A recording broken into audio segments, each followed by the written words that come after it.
everyone, this is Hiba from My Little Journal, and today I am excited to start my 2021 October daily. I can't wait to start working in my project here and sharing with you all the process videos. So I wanted to start like my first video setting up my storyline chapters notebook and probably working on the first spread. So let's get to it. I did want to share with you something that I did to my notebooks. So if you know me and if you've been on my channel for a while, you know I hate with a passion rounded corners. It just bugs me. I don't know what it is, but I just don't like them. And the storyline chapters have the rounded corners. Now for my Me, Myself, and I project, I kind of ignored it and just went with it. But with the mini ones, it's like in your face because they're smaller. And all my photos, if I wanted to use larger photos and things like that, you could see it. So what I decided to do was trim down my notebook. Now, I wish I recorded it. It was a tryout and I wanted to see if it works. There was some little mistakes going on and I did mess up a little bit. But does it bother me? No, I got rid of the rounded corners. And all I did was I used this little craft knife from Spellbinders. I love this craft knife. I always recommend it. And I did it slowly. So I literally just, let me show you real quick what I did. I grabbed my cutting board here, and then I grabbed a ruler, and I made sure that my notebook was lined up to the end or the edge of my cutting board. And with the ruler on the side, I just kept going back and forth, trimming off the paper. And it worked really, really well. Everything lined up nicely. I do have like little sharper edges here and there, but I got better on the second one. I feel like to me, it's not a big deal. It does not have to be perfect. I wish I had like one of those big notebook trimmers, but I don't. But this one worked out really well. And I think if you even had like those industrial craft knives, it would come out even better.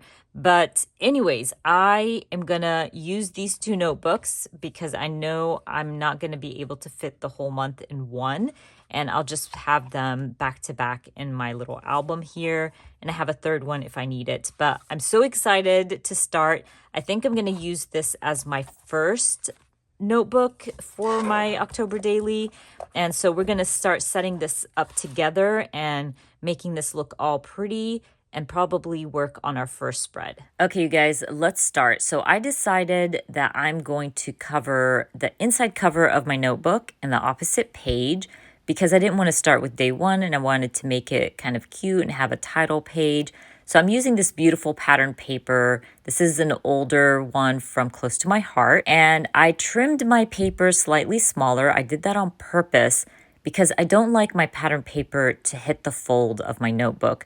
When it hits the fold of your notebook, it will add a lot of bulk really quickly. So I prefer adding washi tape. It doesn't add the bulkiness, but it adds some cuteness and it breaks it down and it doesn't look odd that your paper is trimmed slightly smaller. So I went ahead, added my washi tape, and now I can stick down my paper and then we can start adding all the cuteness to my title page. I envisioned a window on my cover, so it's like a peekaboo window, and I envisioned a label kind of, okay, so when you do the peekaboo, you'll only see the title and the label, but then when you open the cover, there's all the things, if that makes sense. So I'm going to go through my labels, and I'm not going to stick down my label. I'm actually going to trim it out because I want to use die cuts to tuck behind the label and create a cluster. And if I just stuck it down, I wouldn't be able to do that. So I just used a little bit of tape behind my label, and that way it won't move while I'm adding the die cuts behind it. And once I'm done, I can stick it down. So I decided I'm going to use the new 31 collection. I have a lot of these die cuts and I don't want to hoard them. So I'm going to go for this. I'm going to add all the die cuts in the world. I'm going to create a cluster around my label. And I want to make sure that everything's balanced out. So if I used the Black Witch on the right, I'm going to use the black cat on the left. If I added pink on the right, I'm going to add some pink on the left. This is a good way to create a cluster if you don't want it to look overwhelming and you want it to balance out. And there's only really a few colors in this collection, so it's not that hard to do.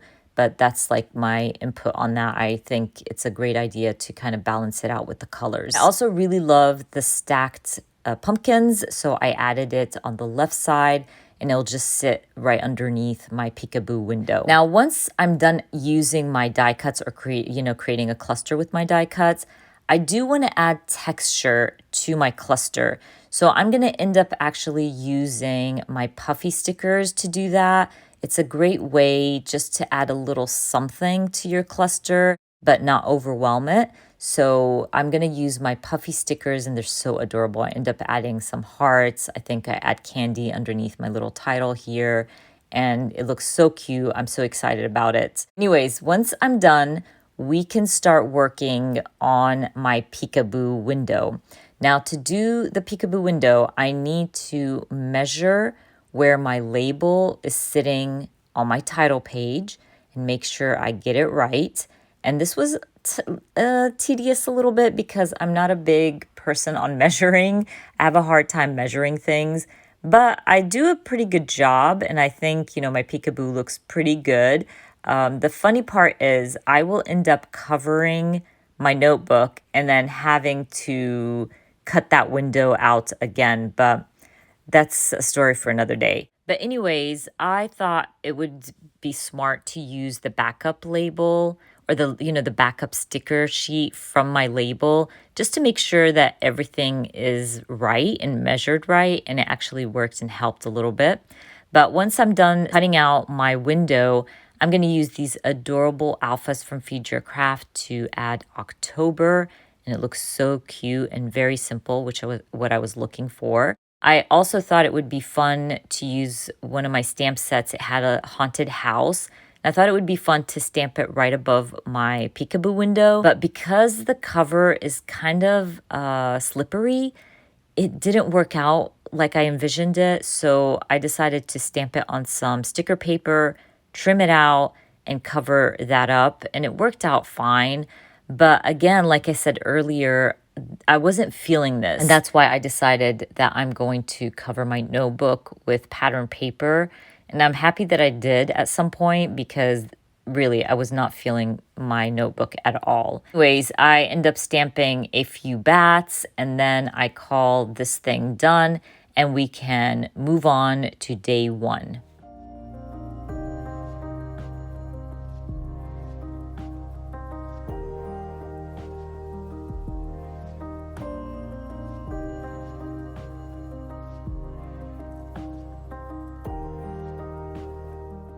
So as I've mentioned before, I'm going to be using Serena B's prompts for October Daily, and I will have it linked in the description box. The link takes you to Pinterest to the October Daily prompts if you are interested. Now for day one, the first prompt is tradition.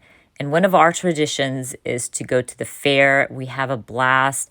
And every year it's been changing as my kids grow older, but that's okay. Anyways, I decided I'm going to use a 5x7 photo on the left, and then I'm going to add my journaling on the right. For my journaling, I left some space at the top because I knew I wanted to use this fair stamp from Purkey. It's an older one. I love it. So I ended up stamping fair at the top and use the filler stamp to add some color.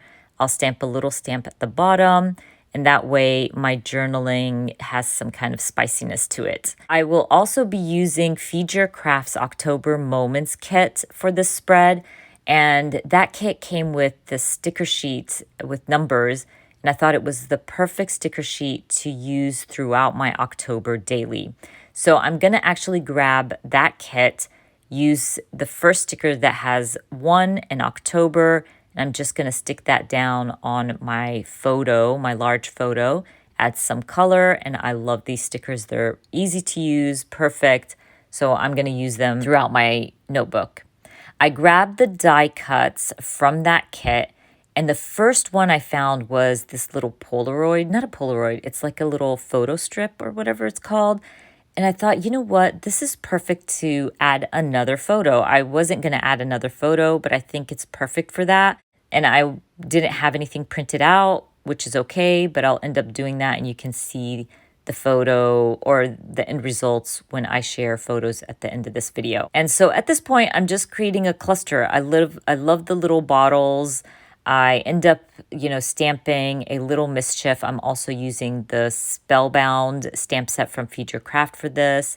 And I'm gonna grab a few more labels and things like that from the die cut pack to add some more color and add some clustering around my journaling. And I really love how simple and easy this spread came together. I always say this when you're creating or working in a project like this, keep it simple, use your products, and things will come together really fast and really easy. It does not have to be crazy and out of this world, because the more you add to your project, the longer it will take. And really, it's all about document the moments and, documenting October. Anyways, that's it, you guys. I added a few stamping here and there, some clustering, and I love how it turned out.